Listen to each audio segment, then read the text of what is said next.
Yes, there she is, Vickie Thompson for history. So Vickie and I were talking over the phone, and I told her I would interview her for this segment so she wouldn't have to, present like, formal in any way. So did you write down the questions I gave you, or should I pull them up myself? I have the questions right here. Yes. Lovely. All right. What was the first question I asked you? Because I'm still pulling it up. So I'll just... Okay. So the first question is, why did you decide to start a foundation? That's such a great question I asked. Why did you? Yes, so I'm not sure how many of you are familiar with how this started. It started, our first foundation meeting was actually in September of 2004. Oh. And we had a church. Our church was the Alhambra Unity Church. And it had been, I would call it like a hub church or a very active church for many, many years. I don't know if anyone knows knew Reverend Al Ransford. He was the minister there for many, many years. It is a church where a lot of the for summer camp, the YOUers would congregate there and then leave for their camp at Unity Village. They would, at that time, they were going on a bus. So that was conference going to Missouri. Wow. From Alhambra. Wow. Yeah, right. Wow. So that was, and I had never participated in that part of it. By the time I got there, Al Ransford had stepped down, and then there was a succession of several other ministers, and I was there for quite a few years. We went through, so we had Shirley Bring and Greg Barrett, Reverend Barry Hill, Bill Cozy, and I've probably forgotten some others. Pardon? Sally Canarthy. Oh, yes, yes, I was trying to remember her name. Thank you. I'm writing it down. That is quite a few ministers to go through in the span of time that you were attending after a long stretch with one minister. Yes. So really, our ministers were not staying for very long. And Alhambra was experiencing, the demographics were changing in Alhambra. And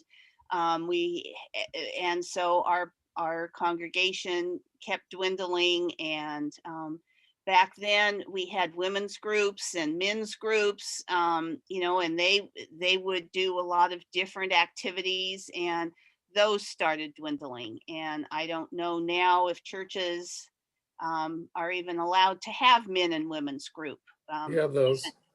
Okay, given social equality, and I mean, there's so many changes that have happened, but it's good to hear that they're still functioning in some churches. And so when our membership got down to the fact that there were more members on the podium giving the service than there were in the pews, we decided that we needed to be looking, changing our style.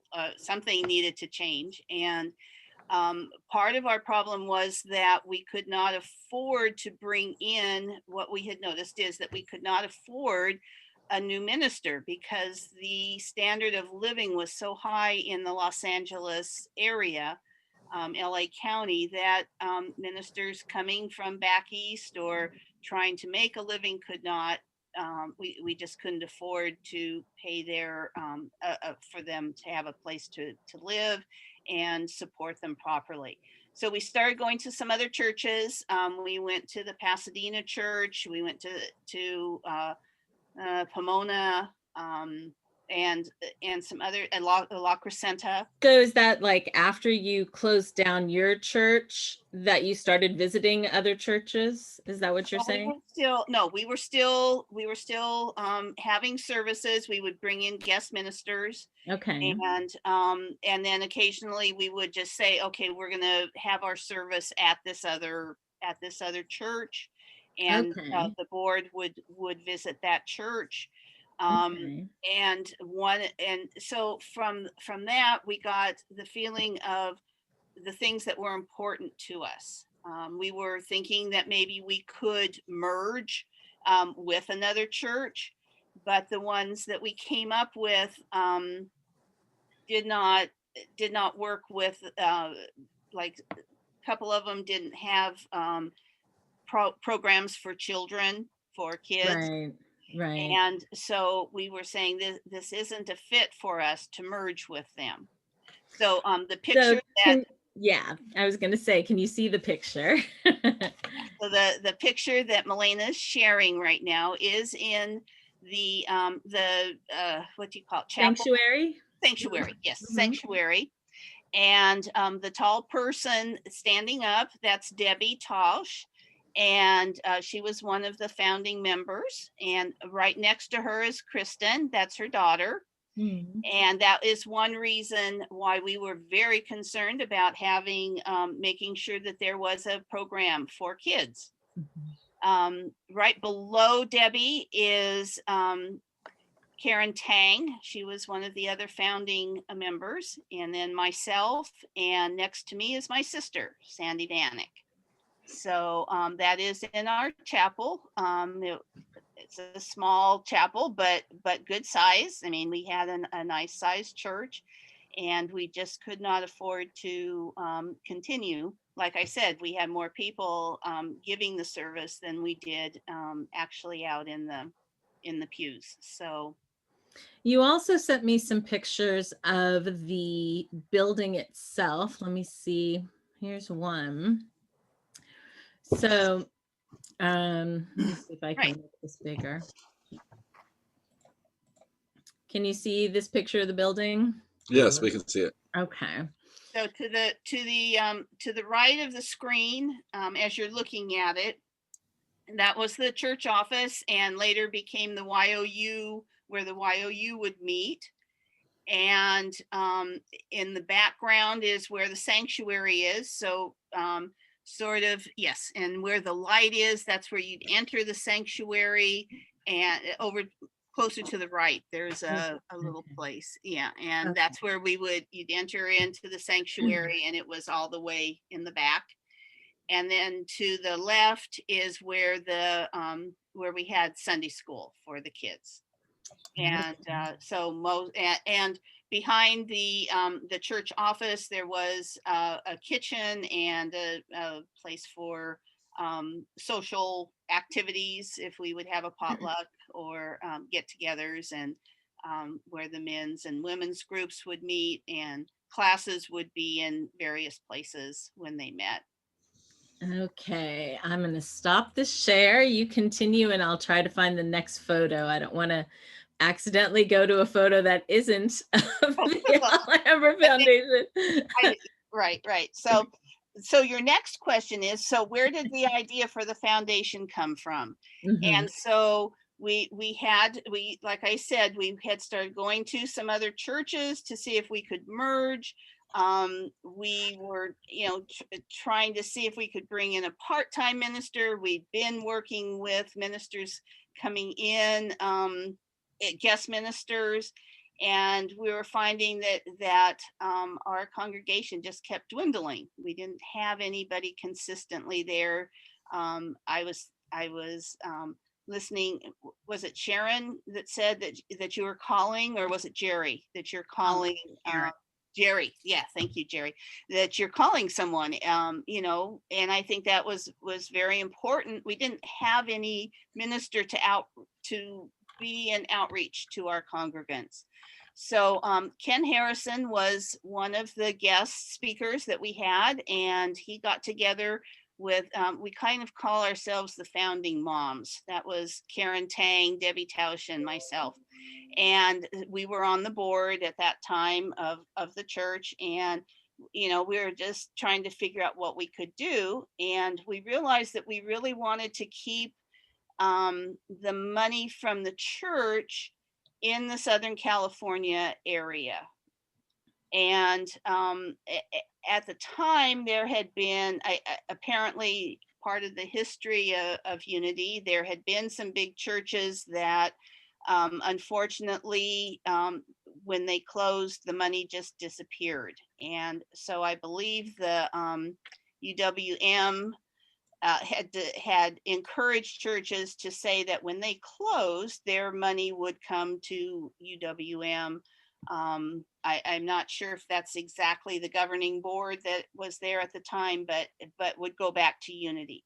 And we said, well, we really want to encourage Unity here in Southern California. And we know that there are other churches that are suffering some of the same things that we're going through. And we really could have, if we'd had some extra help from financial help and also some guidance, I think, then we could, we would have been in better shape for ourselves. So we said, so all of those experiences then led you to seeing where a need was in the region. Yes. And that's why you were inspired to take that next step. Thank you. Yes, exactly. Sure. Good summation. Yes. Okay. And so then my next question, which I now have up, now that I'm not playing with pictures, was where did you start? What steps were taken and who took them? So that was our board, the three of us. And I'm not remembering if we, by that time, if we had any other active board members, but we worked with Ken Harrison and we came up with some bylaws, which that actually kept us as an alternative ministry. So what we didn't want, we did not ever close our doors. Where Alhambra Foundation is an alternative ministry, as far as I know. I'm not sure what's happened since I left, but that's what we decided to do. And as an alternative ministry, we could continue to function. And we did then go ahead to sell the church. Malayna was showing a picture with the new sign. I mean, that was our same sign, but it didn't have say Unity anymore.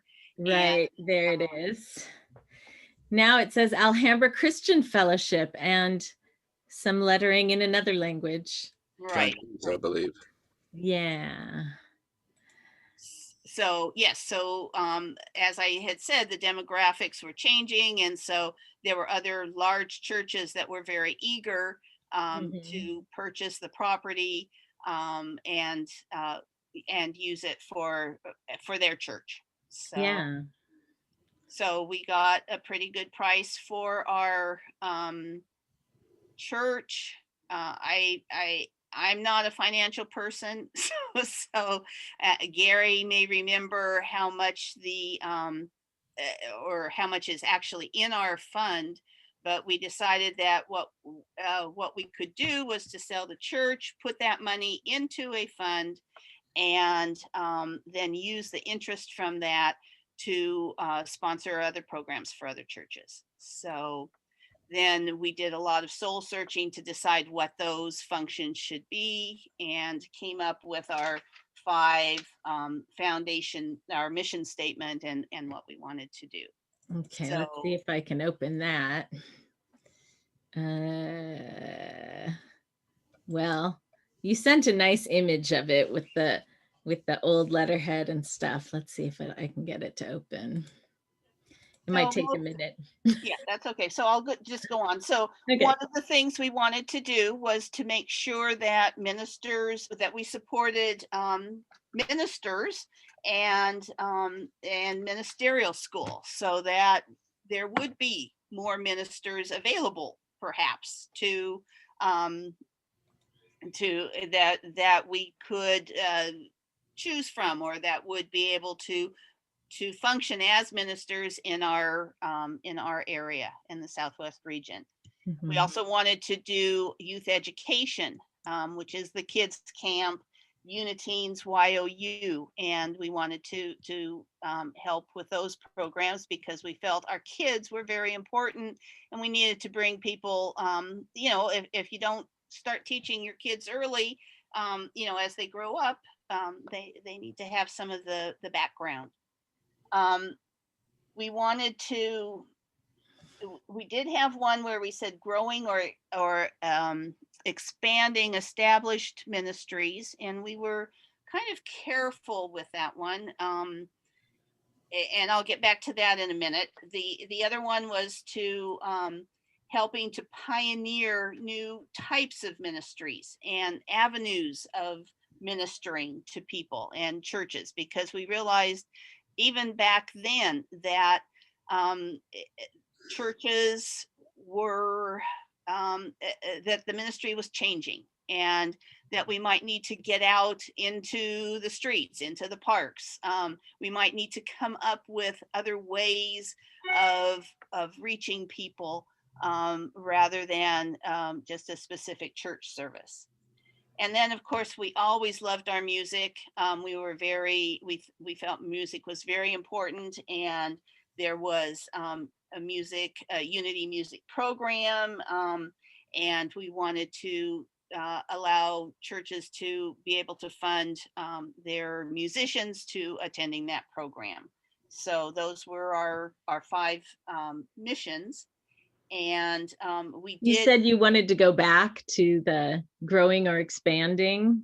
Yes. So growing or expanding the established ministries. What we wanted to be careful that we weren't, let's see, I'm not sure of the exact words I want to use, but we didn't want to just subsidize another church. The church needed to be active and wanting to grow, wanting to be a part of the community.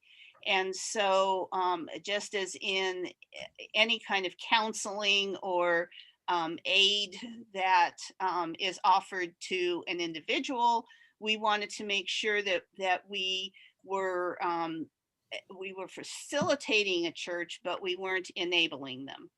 And so, is that the right words? Yeah. That's a good word.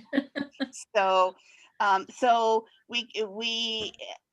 so that particular mission has undergone some careful scrutiny through the years, trying to figure out how best to work with churches and help them to expand without just enabling them. So that's where the extra wording is on the application form, where it says we don't pay salaries, we don't pay for rent, we don't pay for, it's further clarified right there in case somebody's about to apply for that. Right. They can read it and go, oh, okay, now.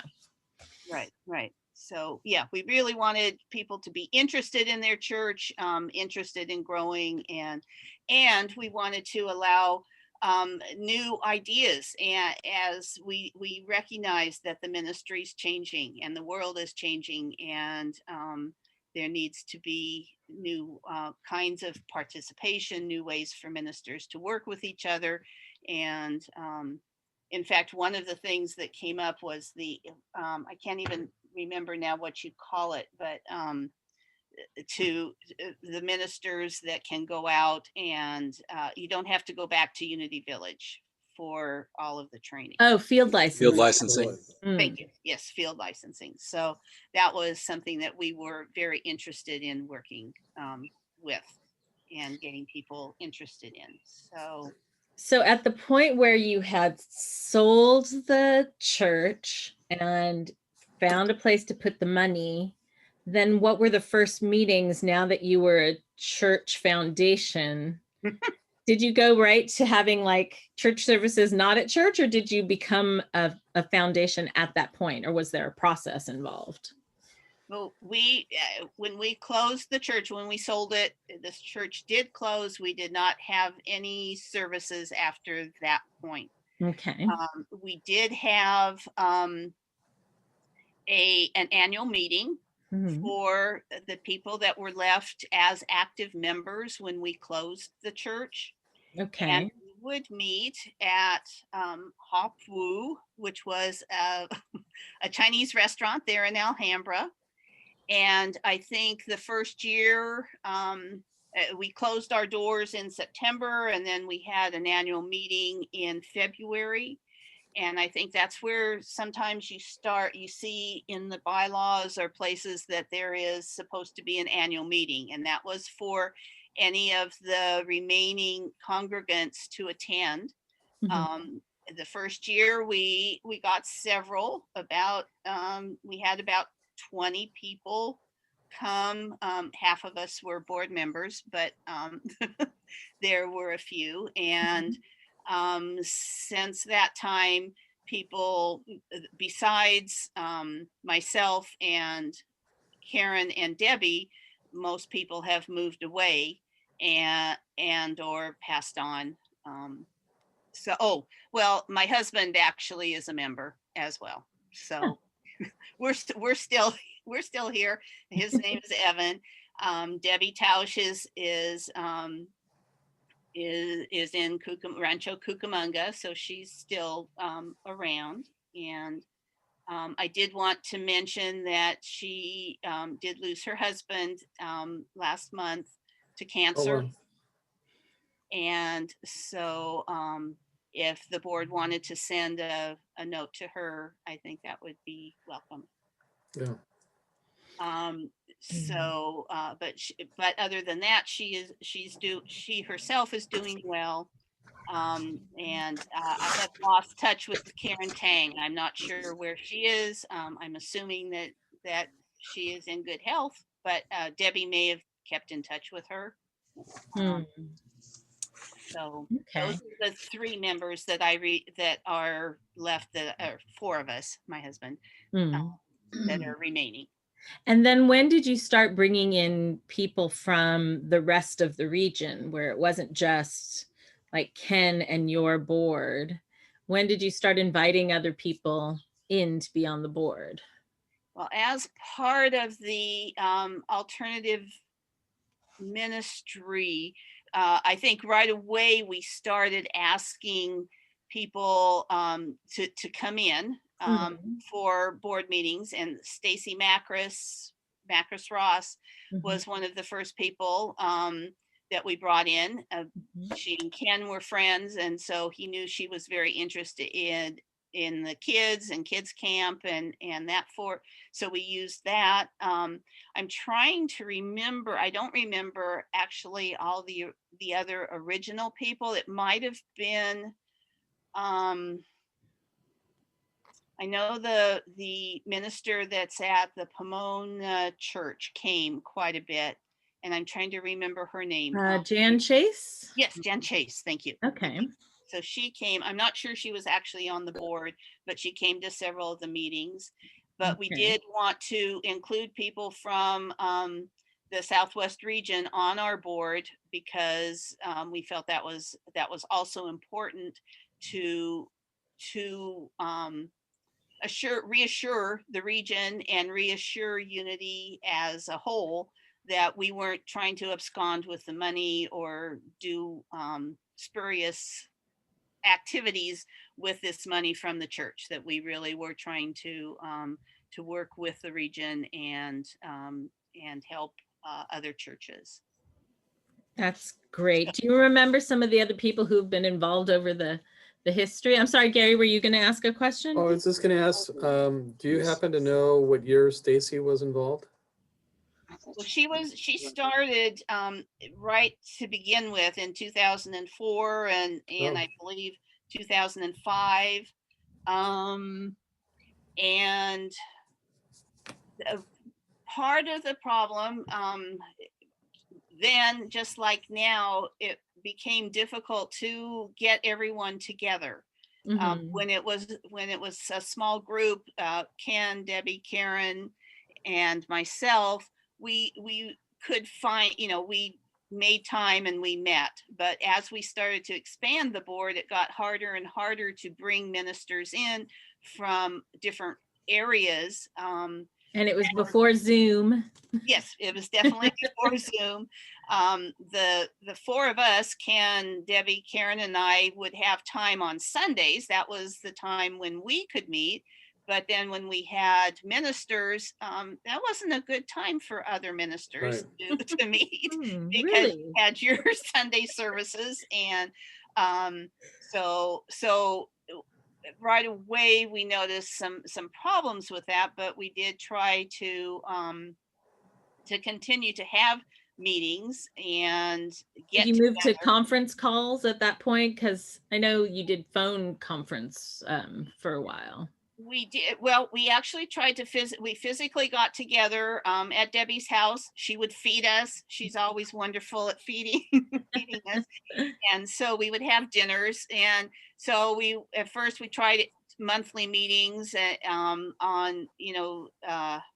weeknights. But then Ken was having to come up from Carlsbad, and the other ministers were having to come from like Thousand Oaks area, Malayna, out where you guys are, or down from Tustin area.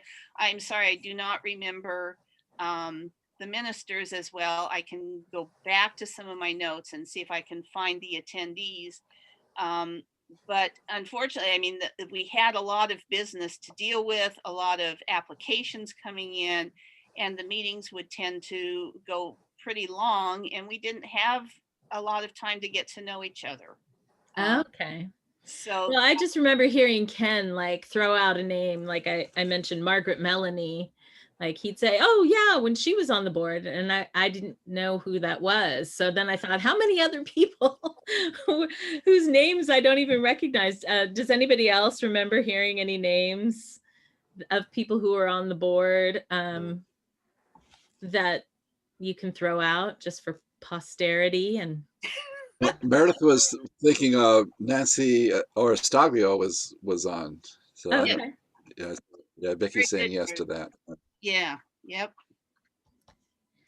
And I can go through some of my notes, but no, don't do it now. We can collect as we go. I was just curious. There's been, yes, lots of other ministers and ones that I didn't recognize or even get to go to any of their services.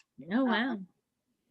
So, and we definitely have, then as we kept expanding, we did realize that, we were sort of biased because we knew people, or Ken knew people in Southern California.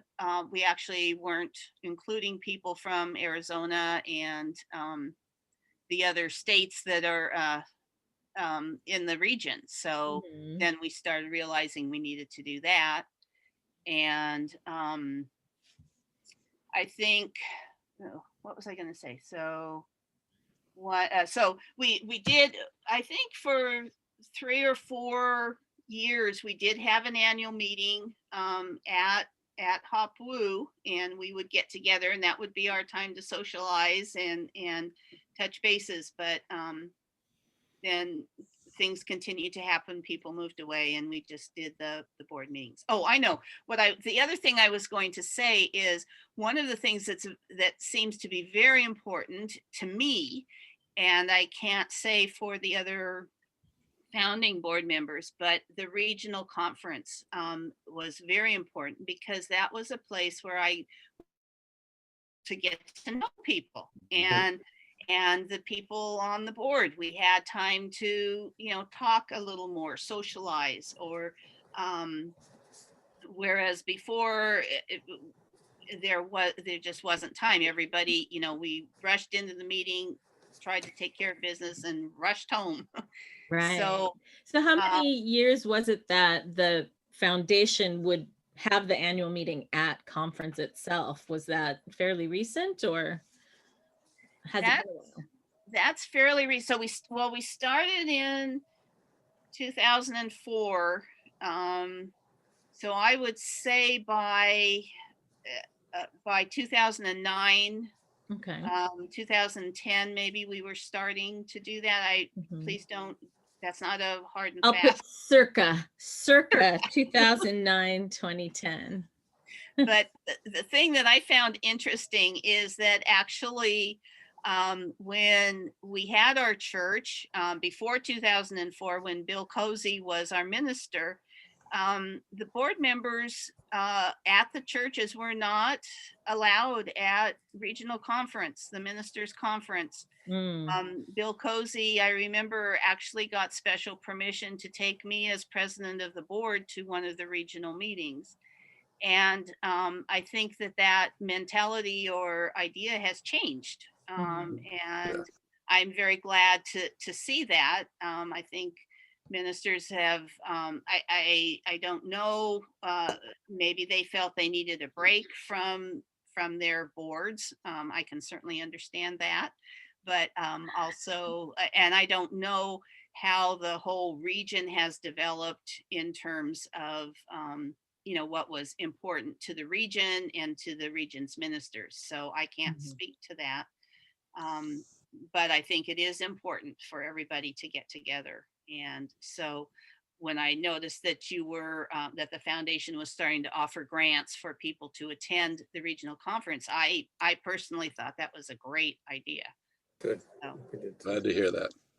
Yeah. So I think my last question was, what would you wish for the foundation moving forward as one of its founding members? Where would you dream that it would go?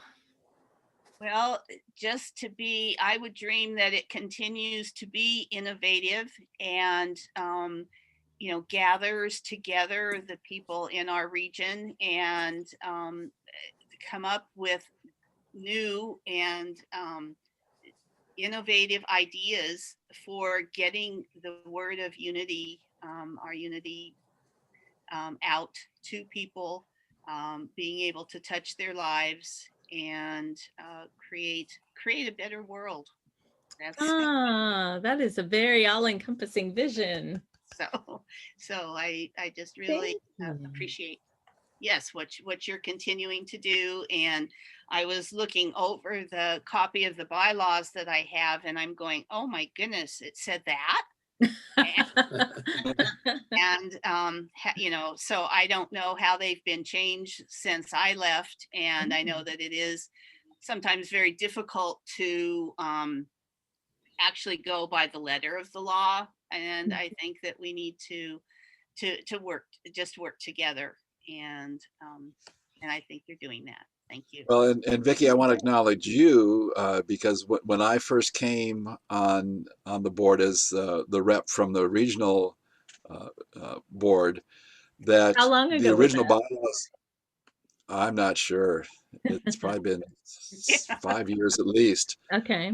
That the original bylaws prescribed that when there were no more members available from the original church, that the foundation would close and the money would go to the region, and that as you were feeling that it was time for you to move on, that you wanted to change that because you wanted to see the foundation continue, and so you were a part of that planning process that we did to really restructure the bylaws so they could continue when there were no longer any members from the church. So I just want to acknowledge that you had that vision at that time and were a part of making that change.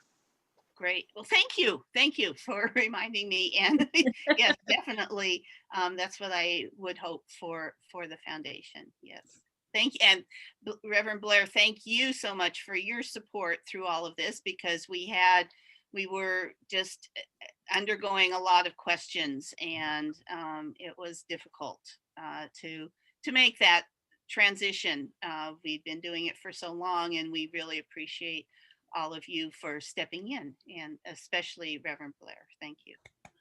Yay, Blair.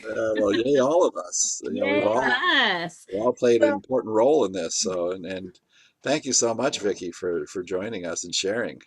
Yeah. I want to say something. I'd like to say something to Vickie. Vickie, I am so happy to see you.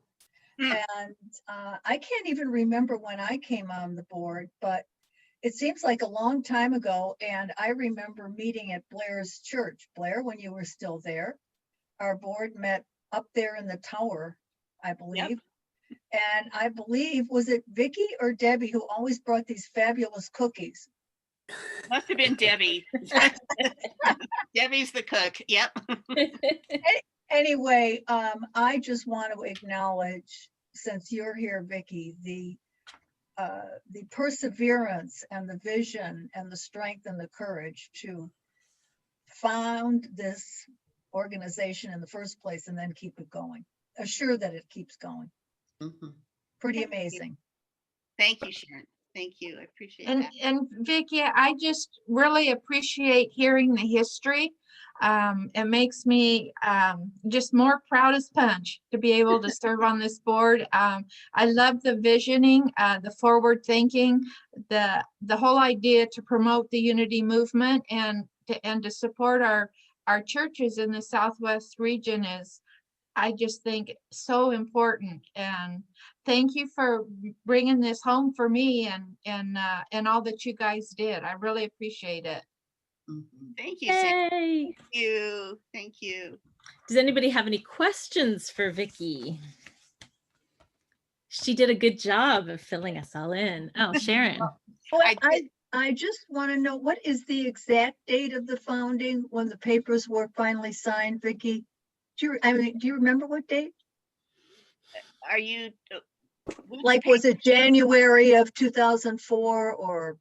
Well, Well, you said September, right? 2004. the last the first foundation meeting official meeting we had as the foundation was September 21st, 2004. How interesting is that? Date. September 21st. So we're on the cusp of being a Virgo and a Libra. It was my wedding anniversary, but now I'm not married, so I don't celebrate it for that, but I can celebrate it for this. Yay.